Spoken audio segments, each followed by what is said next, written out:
अस्सलाम वालेकुम। आप प्रोग्राम डिबेट एट 8 देख रहे हैं। कमर ज़ैदी साहब मौजूद नहीं है, उनकी गैर मौजूदगी में मैं उमर दराज गोंदल इस शो को आज आगे बढ़ाऊंगा।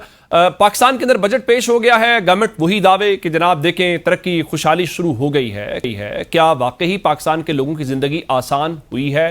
और फिर उससे भी कहीं ज़्यादा जो सबसे अहम सवाल है वो अपोजिशन और तहरीक इंसाफ के ऊपर है कि क्या आप अवामी इश्यूज़ को उस तरह से हाईलाइट कर पाए हैं। मिसाल के तौर के ऊपर एक बिल टेलीकम्युनिकेशन के मुतालिक आता है, वो बिल पीटीआई नहीं रोकती, पीटीआई सो रही है क्योंकि आप ना स्टैंडिंग कमेटीज़ का हिस्सा हैं, ना ऐवान के अंदर आपने उस इशू को रेस किया। जो उस बिल का हिस्सा एक लिहाज से पीपल्स पार्टी है, उसने इस मामले को आगे बढ़ाया है। फिर उससे कहीं ज्यादा जो कहा तो ये जा रहा है कि मुज़ाकरात के लिए आएं, बैठें, बातचीत करें। क्या ग्राउंड के ऊपर कोई इस किस्म की चीज नजर आ रही है कि अपोजिशन और गवर्नमेंट के दरमियान कोई मुज़ाकरात हों और आने वाले दिनों के अंदर कोई मसले मसाइल जो हैं वो हल होते हैं? फिर ये जो बजट्स हैं इसमें सूबों की भी बहस है कि पंजाब अपना दावा कर रहा है, खैबर पख्तूनख्वा अपना दावा कर रहा है कि देखें हमने किसी का नाम शामिल नहीं किया। क्या इन सब कॉम्पिटिशन्स के अंदर पाकिस्तान के लोग कोई खैर की खबर की तवक्को रखें या फिर यह सिलसिला इसी तरह चलेगा? फिर हमने ये देखा कि 9 मई के जो केसेस हैं उनमें मजीद तहरीक इंसाफ वालों को सजाएं कल हुई हैं। उन सजाओं का क्या मतलब है कि फिलहाल दूर दूर तक तहरीक इंसाफ के लिए कोई रिलीफ नहीं है। इन तमाम अहम मौज़ूआत के ऊपर हमने बात करनी है और हमारे साथ 3 मौजूद मेहमान मौजूद हैं स्टूडियो के अंदर। हमें डॉक्टर जुल्फ़िकार भट्टी साहब ने मुस्लिम लीग नून से ज्वाइन करिए। भट्टी साहब आपके वक्त का बहुत शुक्रिया। और सीनियर साफ़ी तजज़ियाकार हमाद हसन साहब हमारे साथ मौजूद हैं और वीडियो लिंक पे हमारे साथ मौजूद हैं पाकिस्तान तहरीक इंसाफ के बड़े वोकल वाइब्रेंट नईम हैदर पंजोता साहब। पंजोता साहब आपके वक्त का भी बहुत शुक्रिया। मैं ज़रा भट्टी साहब आपसे शुरू कर लेता हूँ। ये जो बजट आपने दिया है जिसमें बड़ी बहस मुबाहिसा भी आप करके ऐवान से आ रहे हैं, जो नारा लगाया गया था कि मुल्क डिफॉल्ट कर रहा है, महंगाई के खिलाफ मार्च हमने मरियम साहिबा का, हमजा साहब का और फिर बिलावल साहब का भी देखा। ये वाकई ही कल जो पेट्रोलियम प्राइसेस कम आपने की हैं, ये वो बजट है जो आपने वीएन इंप्लीमेंट किया था और आप समझें कि बस यही इसके लिए हम गवर्नमेंट के अंदर आए थे, अब लोग जनाब इसके ऊपर खुश हैं, मुतमईन हैं? नहीं, ऐसी बात तो नहीं है। अच्छा। आप देखें इस बजट के सैलिएंट फीचर्स देखें कि इस बजट में तमाम जितने भी तबके हैं उन सबको रिलीफ दिया गया है। ठीक। आप देखें, आपका अगर सैलरी पर्सनस हैं तो उनको भी, आप देखें अगर इंडस्ट्री है उसको भी, अगर ज़राअत को देखें उसको भी। आप इसके ज़रा थोड़ा सा बजट को ज़रा देखें। 8,500 कमाने वाले अमीर को भी? नहीं, ऐसा उसमें कौन सी 8,500 नहीं, इसमें तो बेसिक जो मिनिमम वेजेस हैं उसको 45,000 रखा गया है, तो 8,500 वाली बात ही नहीं बनती। ठीक नहीं, वो आपके वज़रा कहते हैं कि जो 8,500 कमाता है वो गरीब नहीं है, वो इतनी कैलोरीज बर्न कर सकता है। नहीं, देखें ये कैसे ही होता है, कोई एक चीज़ को पिक कर लें, किस कंटेस्ट में वो बात हुई है तो उसको बड़ा बना के आपकी मीडिया की खबर हो सकती है, लेकिन ऐसी बात नहीं है। आप ये समझते हैं कि जो 8,500 कमाता है वो उसको ये नहीं कहा जा सकता? देखिए, मैं आपको एक अर्ज करूं, आप यकीन जाने कि आप जब से पाकिस्तान बना है, आप देखें आपका पहला एक कंटेस्ट आया, आपका जंग वाला इशू आया इंडिया के साथ, अल्लाह ताला ने आपको फतह दी। कोई शक। उसके बाद आप दिफाई अंदाज से देखें कि पूरी दुनिया में जो पाकिस्तान का नाम रोशन हुआ। उसके बाद आपके जो सफारती तलकात थे वो आप देखें कि आपने ये वाले जो सरसी का किरदार अदा किया। पाकिस्तान को उन लोगों ने भी जानना शुरू कर दिया जो पाकिस्तान के नाम से वाकिफ नहीं थे। पूरी दुनिया में एक नाम बना। डॉक्टर साहब, आपका हल्का भी है, आप अवाम के नुमाइंदे भी हैं। आम आदमी जो सरगोदा में बैठा है वो कहता है कि भाई मेरी जिंदगी में क्या फर्क पड़ा है? इसी साइड पे आ रहा हूँ ना, इस साइड पे आ रहा हूँ, थोड़ा सा वक्त तो देना। देखिए, इसके बाद आप इस सूरत हाल को भी मदद, मैं समझता हूँ तीसरी चीज़ है माशी लिहाज से। मैं बिल्कुल ये नहीं कहना चाहता और ना मैं ऐसा कहूँगा कि देखिए माशी लिहाज से हमारे लोग जो हैं वो मुतमिन हैं, या माशी लिहाज से जो एक्सपेक्टेशन हैं आवाम की, उस पर हम अभी तक उसको पूरा कर सके हैं। लेकिन उसकी आप बैकग्राउंड थोड़ी सी देखें।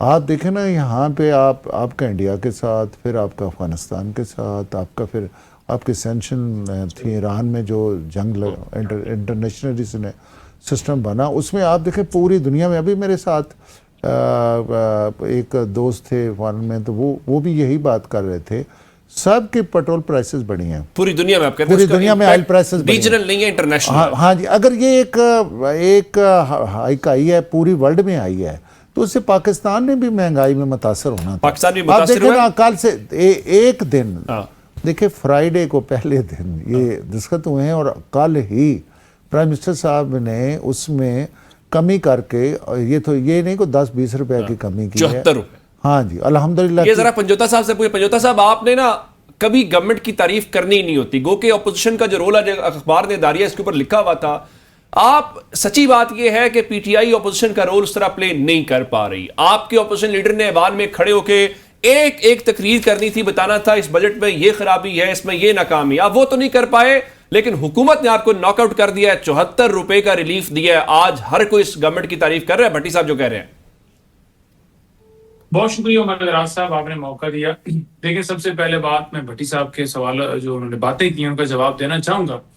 पहली बात तो यह है कि किसी भी मुल्क के अंदर, किसी भी मुआशरे के अंदर तरक्की जो है वो आगे बढ़ती है या मुआशरा आगे बढ़ता है जहाँ कानून इंसाफ हो, जहाँ अखलाकियात हो। पाकिस्तान के अंदर बदकिस्मती से वो दोनों चीजें जो हैं वो खत्म हो चुकी हैं।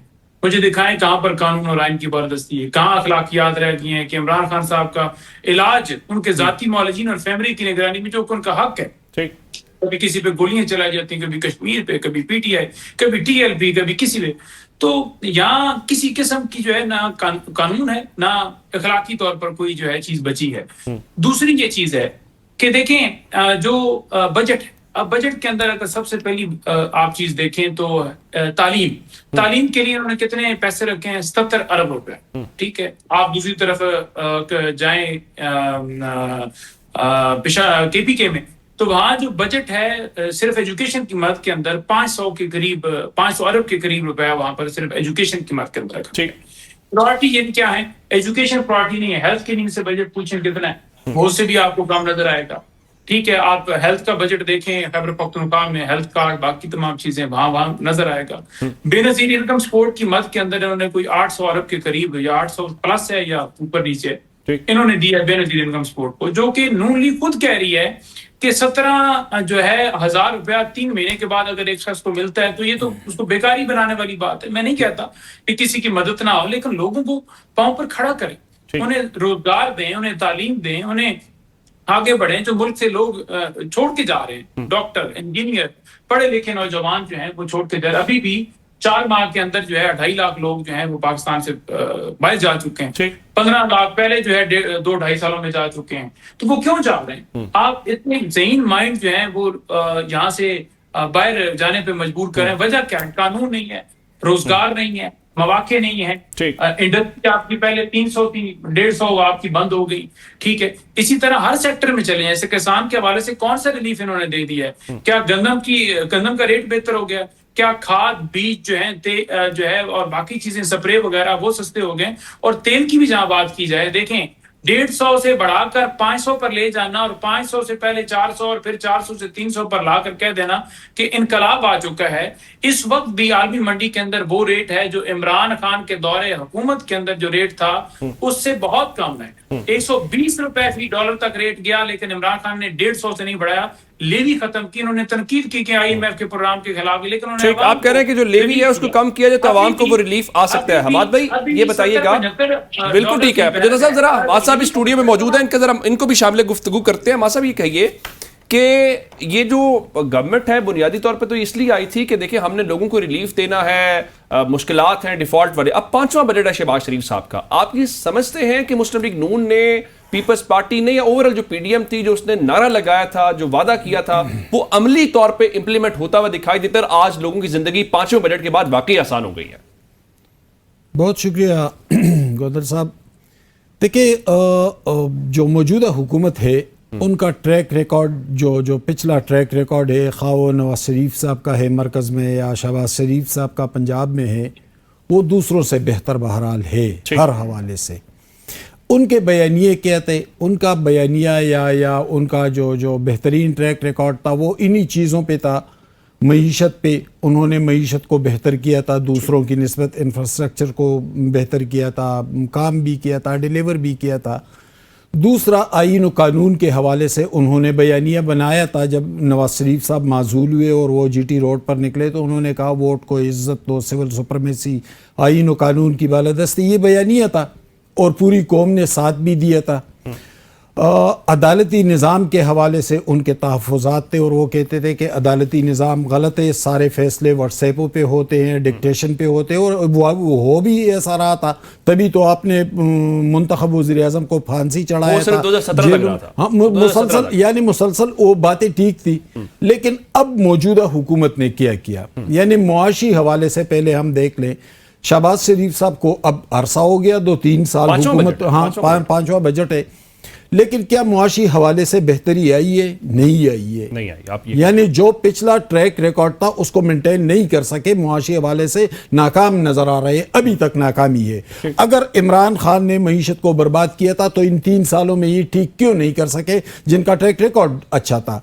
दूसरी बात, अदालती निज़ाम के हवाले से जो उनका बयानिया था, नैरेटिव था उनका, तो क्या अदालती निज़ाम को उन्होंने बेहतर किया या 26वीं और 27 तरामीम से उसका बेड़ा गर्क करके रख दिया? तीसरा जो है वो आईन व कानून की बालादस्ती का है। तो क्या आईन व कानून की बालादस्ती है इस मुल्क में? क्या इस अम्ब्रेला के नीचे सब बराबर हैं? क्या वजीर आजम हाउस इतना ताकतवर है कि वो रियासती फैसले अकेले तौर पर कर सके? क्या पार्लिमान को बालादस्ती हासिल है? यानी अभी तक इस हुकूमत को, यानी मैं ज़ाती तौर पर नवाज शरीफ या शहबाज शरीफ के पिछले ट्रैक रिकॉर्ड को मद्देनजर रखते हुए दूसरों की निस्बत उनको बेहतर समझता हूं, और समझना भी चाहिए। उन्होंने काम भी किया है, पूरी दुनिया ने माना, लेकिन मौजूदा जो एरा है उसके अंदर वो मुकम्मल तौर पर नाकाम नजर आ रही है। दिखाई नहीं दे रही। एक बड़ी जबरदस्त डिस्कशन जारी है, मुझे ब्रेक का कहा जा रहा है, ब्रेक से वापस आते हैं तो यहीं से कंटिन्यू करते हैं।